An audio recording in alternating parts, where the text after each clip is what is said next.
Welcome back to Legendary Foods Muscle in the Morning. I'm Dave Palumbo and today is Wednesday, July 8th, 2020. And let's find out what's going on in the world of bodybuilding and fitness. Netflix co-founder Mark Hastings has a personal philosophy of always doing 10% more anytime he's asked to do something. And if you could go back in time and sum up Ronnie Coleman's training philosophy in 5 words, always do 10% more seems like it would be a perfect fit. On Monday, Camp Coleman released a clip of Ronnie knocking out a few sets of seated rows on Instagram, where I thought Ronnie looked as happy and as healthy as I've seen him in a long time. Even with all the medical issues that he's dealt with since his retirement, you can still see the whole 10% more mentality in everything that Ronnie does.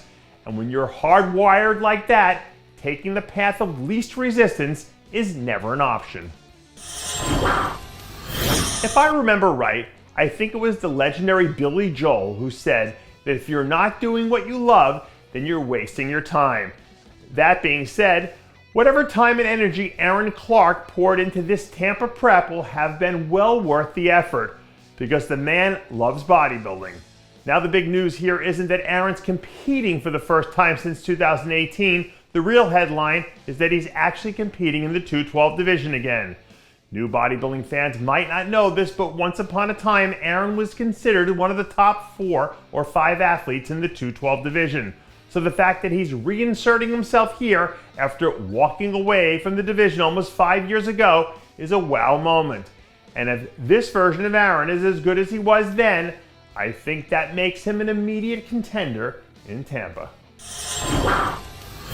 In chemistry, there's something called combustion reaction that occurs when a substance reacts to oxygen gas and releases energy in a form of heat and light.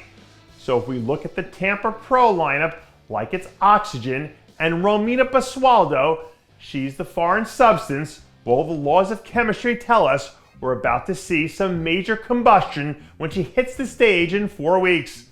Way back in March, Romina had a solid 8th place finish at the Arnold, but she definitely wasn't as sharp as we're used to seeing her.